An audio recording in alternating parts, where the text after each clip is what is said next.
தினமரசு பத்திரிகையில் வெளியாகிய அந்த பத்திரிகையின் ஸ்தாபக ஆசிரியர் அற்புதனினால் எழுதப்பட்ட அரசியல் தொடர் இது.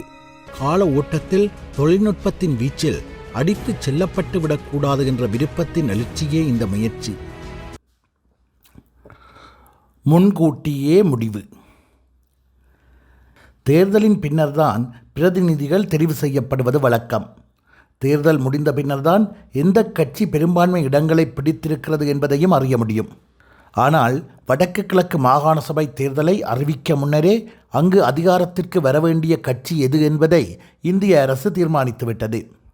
இந்திய அரசினதும் குறிப்பாக ராஜீவ்காந்தி தலைமையிலான காங்கிரஸ் கட்சியினது இலங்கை தொடர்பான கொள்கை சரியானது என்பதை நியாயப்படுத்தவும் கூடிய பொம்மை அரசாங்கம் ஒன்றை ஏற்படுத்துவதுதான் பிரதான நோக்கமாக இருந்தது.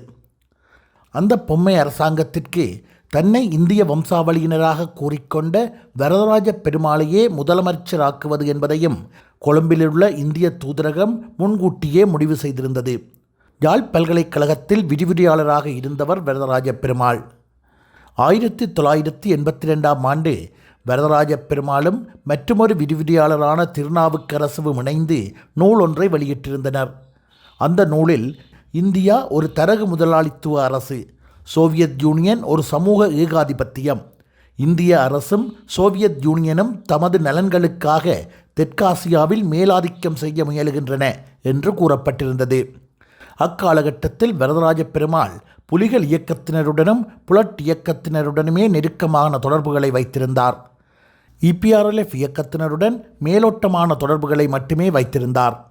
தயாபரன், சுகு, ரமேஷ் ஆகியோர் வரதராஜ பெருமாளை கருத்தரங்குகள், வகுப்புகள் போன்றவற்றை நடத்துவதற்கு பயன்படுத்தி வந்தனர்.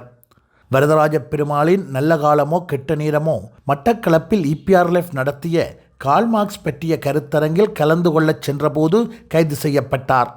பின்னர் மட்டக்களப்பு சிறையுடைப்பின் பின்னர் டக்ளஸ் தேவானந்தாவினால் அவர் EPRLF இயக்கத்தில் இணைத்து கொள்ளப்பட்டார். புத்திஜீவிகளும் கட்சியும்.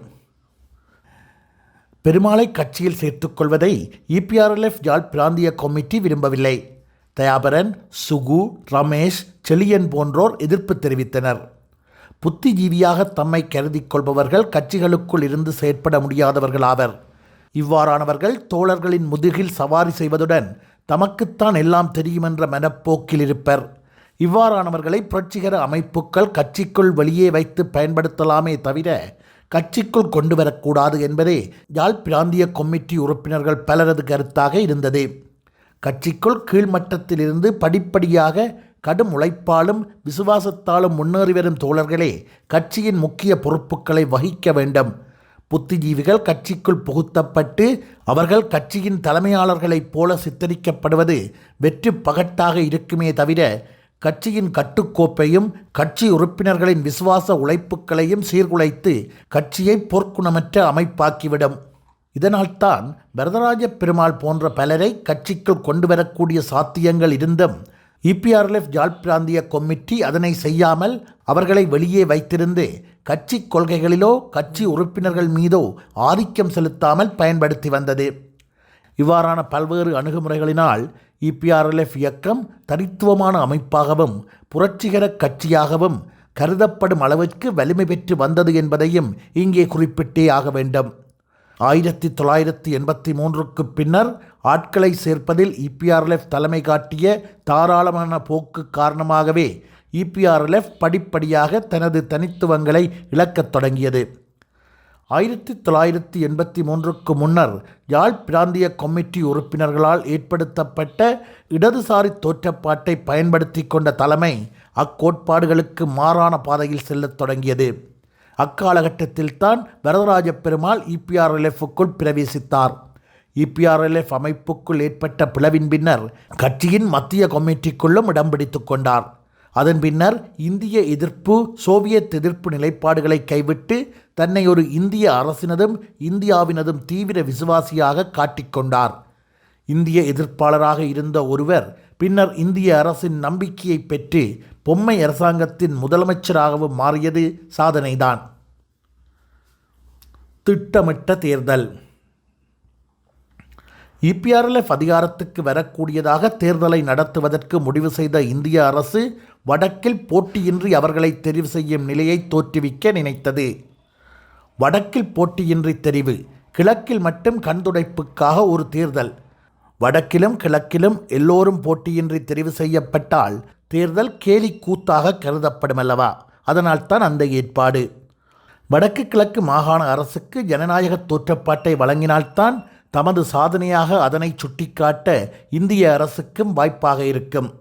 கிழக்கில் EPRLF, ENDLF ஆகிய அமைப்புகளுடன் ஸ்ரீலங்கா முஸ்லீம் காங்கிரஸையும் போட்டியிட சம்மதிக்க வைத்தது இந்திய அரசு. தனக்குரிய அரசியல் அந்தஸ்தை பெற்றுக்கொள்ளவும் இந்திய அரசின் நட்பை பெறவும் கிடைத்த சந்தர்ப்பத்தை ஸ்ரீலங்கா முஸ்லீம் காங்கிரஸும் பயன்படுத்தி கொண்டது. ஐக்கிய தேசிய கட்சியும் போட்டியிட்டது. ஸ்ரீலங்கா சுதந்திர கட்சி போட்டியிட மறுத்துவிட்டது. மாகாண சபை தேர்தலுக்கு வேட்புமனு தாக்கல் செய்யும் தினத்தன்று யாழ் நகரில் நடைபெற்றது கூத்து.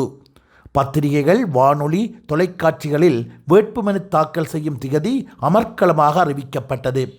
வேட்புமனு தாக்கல் செய்யும் தினத்தன்று யாழ்ப்பாணம் அரசு தலைமைச் செயலகத்திற்கு செல்லக்கூடிய பாதைகள் அனைத்தும் இந்திய படையினரும் EPRLF இயக்கத்தினரும் சுறுசுறுப்பாக காணப்பட்டனர். யாழ் அரசு தலைமைச் செயலகத்தில்தான் வேட்புமனு தாக்கல் செய்ய வேண்டும். வேட்புமனு தாக்கல் செய்வதற்கான கடைசி நேரம் முடியும் வரை வேறு யாரும் வேட்புமனு தாக்கல் செய்ய செல்லக்கூடாது. அதனை கண்காணிக்கத்தான் கச்சேரிக்கு செல்லும் பாதைகளில் பயணம் செய்வோர் தடுக்கப்பட்டனர். இந்திய படையினர் அவர்களை சோதனையிட்டனர். வேட்புமனு தாக்கல் செய்வதற்கு பணம் செலுத்த வேண்டும். அதனால் ஒரு குறிப்பிட்ட தொகைக்கு மேல் பணம் வைத்திருந்தோர் பாடு திண்டாட்டமாகிவிட்டது. அவர்களை திருப்பி அனுப்பிவிட்டார்கள். வேறு சிலரிடம் வேட்புமனு தாக்கல் செய்ய தேவையான பணத்தை விட குறைந்தளவு பணத்தை மட்டும் விட்டு வைத்துவிட்டு மீதியை எடுத்துக்கொண்டு அப்பாதையில் பயணம் செய்ய அனுமதித்தனர். மீன் வியாபாரிகள் சிலர் யாழ் கச்சேரிக்கு செல்லும் பாதையொன்றில் தடுத்து நிறுத்தப்பட்டனர். சோதனையிட்ட போது அவர்களிடமுள்ள பணத்தையும் வாங்கி எண்ணி பார்த்தனர்.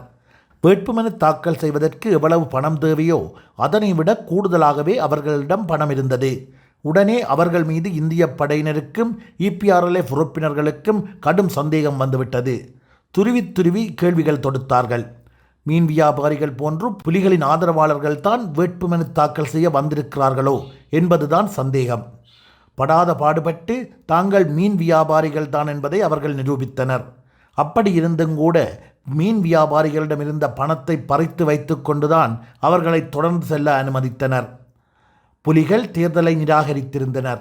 ஆனாலும் மாகாண சபைக்கு EPRLF வரவிடாமல் தடுக்க சுயேட்சை குழுக்கள் என்ற பெயரில் புலிகள் தங்கள் ஆதரவாளர்களை தேர்தலில் நிறுத்தக்கூடும் என்று இந்திய அரசும் EPRLFும் சந்தேகித்தன. அதனால்தான் தம்மை மீறி யாரும் கச்சேரிக்கு சென்று வேட்புமனு தாக்கல் செய்யாமல் கடும் கண்காணிப்பு செலுத்தினார்கள். இவ்வாறான கூத்துகளின் பின்னர்தான் வடபகுதியில் போட்டியின்றி வேட்பாளர்கள் தெரிவு செய்யப்பட்டனர். ஆயினும் தெரிவு செய்யப்பட்ட வேட்பாளர்களின் பெயர்கள் இரகசியமாக வைக்கப்பட்டிருப்பதாக அறிவிக்கப்பட்டதுதான் மற்றுமொரு வேடிக்கை. பாதுகாப்பு காரணங்களுக்காக இரகசியம் காக்கப்படுவதாக கூறப்பட்டது. உண்மையில் பட்டியலை நிரப்ப வேட்பாளர்களாக அறிவிக்கப்பட்டவர்களில் விரல் விட்டு எண்ணக்கூடியவர்கள் தவிர ஏனையோர் மக்களுக்கு அறிமுகமில்லாதவர்கள். சிலர் மக்கள் வெறுப்புக்குள்ளான நபர்கள். பட்டியலை உடனே வெளியிட தயக்கம் காட்டியதற்கு அதுவும் ஒரு பிரதான காரணம். யாழ்ப்பாணம் மானிப்பாயிலிருந்த சமூக விரோத பேர்வழி ஒருவர் தொடர்பாக ஏற்கனவே இந்த தொடரில் குறிப்பிடப்பட்டிருந்ததல்லவா? அந்த ஆசாமியும் மாகாண சபை உறுப்பினராக்கப்பட்டு மக்கள் பிரதிநிதியாக்கப்பட்டார்.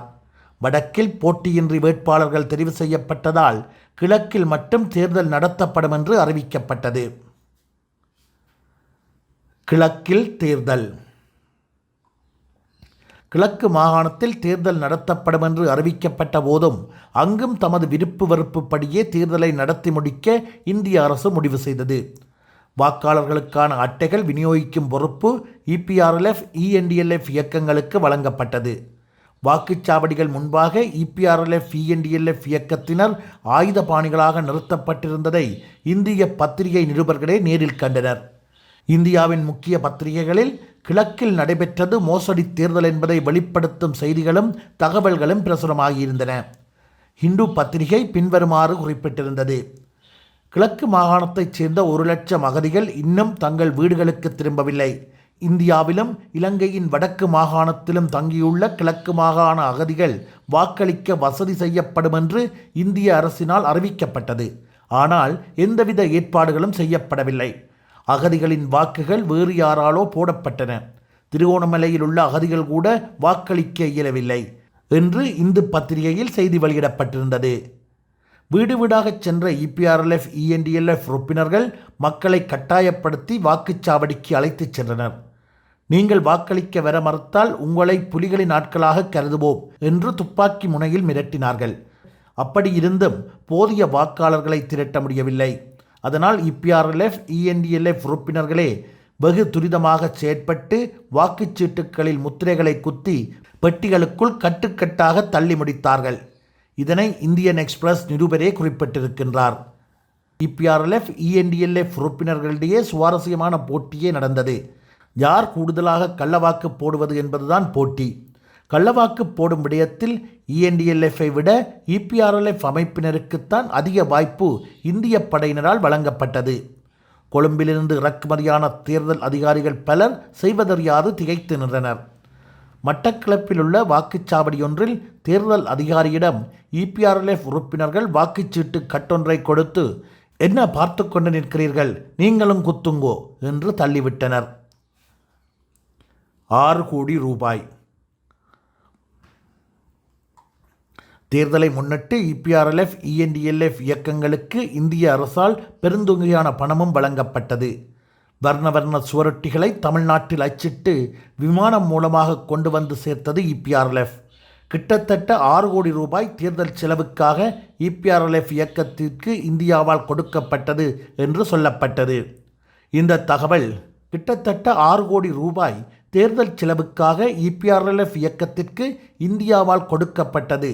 இத்தகவலை தமிழகத்திலிருந்து வெளியான விடுதலை பத்திரிகையும் பெரிதாக பிரசுரித்திருந்தது. இந்திய அரசு அச்செய்தியை மறுக்கவில்லை.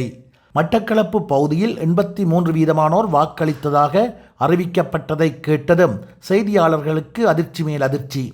காலை 7 மணி முதல் மாலை 4 மணி வரையே வாக்களிப்பு நடைபெற்றது. எங்குமே மந்தகதியில்தான் வாக்குப்பதிவுகள் இடம்பெற்றன. அப்படி இருக்க 83% எங்கிருந்து தோன்றினர் என்பதுதான் ஆச்சரியமாக இருந்தது. கிழக்கு மாகாண தேர்தலை ஜனநாயக தேர்தலாக சித்தரிக்க இந்திய அரசு தீவிர பிரச்சாரங்களை மேற்கொண்டது. வடக்கு கிழக்கு மாகாண அரசாங்கம் ஜனநாயக ரீதியாக தேர்ந்தெடுக்கப்பட்ட பிரதிநிதிகளை கொண்டதாக உருவாக்கப்பட்டதாக அறிவிக்கப்பட்டது.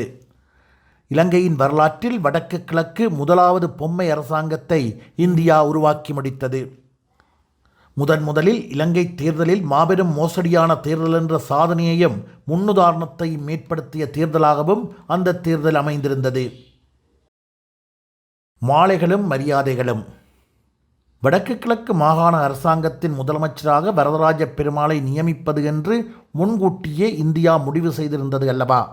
அதன் பிரகாரம் தேர்தலுக்கு பின்னர் EPRLF செயலாளர் நாயகம் பத்மநாபாவிடம் தனது விருப்பத்தை தெரிவித்தது இந்திய அரசு. பத்மநாபாவுக்கு அடுத்த நிலையில் சுரேஷ் பிரேமச்சந்திரன் போன்ற சிரேஷ்ட உறுப்பினர்கள் EPRLF அமைப்பில் இருந்தனர். ஆயினும் இந்தியாவின் கண்டிப்பான கட்டளைப்படி வரதராஜ பெருமாள் முதலமைச்சராக முடிசூடப்பட்டார். மாலைகள் மரியாதைகள் மட்டற்ற பாதுகாப்பு ஏற்பாடுகள் மத்தியில் வரதராஜ பெருமாள் தான் தமிழ் மக்களின் தலைவர் என்ற பிரமை தோற்றுவிக்கப்பட்டது. EPRLF தலைவராகவும் வரதராஜ பெருமாள் தான் கருதப்பட்டார். வடக்கு கிழக்கில் அமைதி திரும்பிவிட்டது. மக்களால் தெரிவு செய்யப்பட்ட மாகாண அரசாங்கம் பதவிக்கு வந்துவிட்டது. புலிகளை மக்கள் நிராகரித்து விட்டார்கள் என்று இந்திய அரசு தனது கட்டுப்பாட்டில் உள்ள பிரச்சார சாதனங்கள் மூலம் பிரச்சாரம் செய்தது. இவ்வாறான நிலையில் வடக்கு கிழக்கு மாகாண முதலமைச்சர் பெருமாளிடம் புலிகளால் உங்கள் அரசாங்கத்திற்கு நெருக்கடி ஏற்பட மாட்டாதா என்று ஒரு நிருபர் கேட்டார். அதற்கு பதிலளித்த வரதராஜ பெருமாள் சிரித்து கொண்டே, புலிகளா? அவர்கள் சிறு குழுவாக காட்டுக்குள் திரிகிறார்கள். அவர்கள் எங்களுடன் பேச விரும்பினால் வந்து பேசலாம், இல்லாவிட்டால் அவர்களை அழிப்பதைத் தவிர வேறு வழியில்லை என்று தெரிவித்தார். துரோகிகளை தண்டிப்போம். மாகாண சபை தேர்தலை அடுத்து ஜனாதிபதி தேர்தல், பாராளுமன்ற தேர்தல் என்பன வரவிருந்தன. தேர்தல்களில் போட்டியிடுவதும் பதவிகளை பெறுவதும் இனத்துரோகமாகும். அவ்வாறானவர்களை என்றோ ஒரு நாள் தண்டித்தே தீருவோம் என்று புலிகள் அறிக்கையொன்றை விடுத்தனர். போரில் பலியான தமது உறுப்பினர்களின் நினைவாக அந்த அறிக்கை விடுக்கப்பட்டது. அந்த அறிக்கையில் கூறப்பட்டிருந்தது இதுதான்: நெஞ்சில் நிலைத்த தியாகிகளின் நெஞ்சை உருக்கும் நினைவு நாள் இது. உடல்களாய் விழாமல் காற்றோடு காற்றாக கரைந்த உயிர்களை எண்ணுகிறோம். எத்தனை போர்க்களங்களில் படைகளை எதிர்கொண்டவர்கள், வசந்த காலங்களில் சாய்ந்த மரங்கள். அவர்களை மறக்க மாட்டோம். அவர்களின் இழப்புக்கள் எதற்காக? மாகாண சபைக்கா? பாராளுமன்றத்தில் இடம்பெறவா? மாலைகள் தோல் சுமக்க தேர்தலில் உலாவரவா? மந்திரிகளாகவா? எங்கள் முன்னோடிகளே, உங்களை சடலங்களாக்கி எங்களுக்கு உயிர் தந்தீர்களே, நாங்கள் உங்களுக்கு துரோகம் செய்ய மாட்டோம். தேர்தல் சந்தையில் தமிழீழத்தை விலை பேசும் வியாபாரிகளை எங்கள் தேசம் மன்னிக்காது. என்றோ ஒரு நாள் தண்டித்தே தீரும். இதோ உங்கள் 2 ஆண்டு நினைவு நாளில் நாங்கள் எடுக்கும் ஆணை என்று அந்த அறிக்கையில் தெரிவிக்கப்பட்டிருந்தது. இதேவேளை புலிகளுக்கு சாதகமான சூழல் தென்னிலங்கையில் உருவாகும் அறிகுறிகள் தெரிந்தன. இலங்கை ஜனாதிபதி தேர்தலில் ஐக்கிய தேசிய கட்சியின் வேட்பாளராக பிரேமதாசா தெரிவானார். வேட்பாளராக தெரிவு செய்யப்பட்டதும் இந்திய படையை இங்கிருந்து வெளியேற்றுவோம் என்று பிரேமதாசா அறிவித்தார். இந்த காணொளி உங்களுக்கு பிடித்திருந்தால் லைக் பண்ணி சப்ஸ்கிரைப் செய்து கொள்ளுங்கள். தொடர்ச்சியாக அற்புதனின் எழுத்துக்களை ரசிப்பதற்கும் ஈழத்தமிழ் அரசியலின் ஒரு பகுதியினை அறிந்து கொள்வதற்கும் உதவியாக இருக்கும். அப்படியே உங்களுடைய நண்பர்களுக்கும் பகிர்ந்து கொள்ளுங்கள். நன்றி.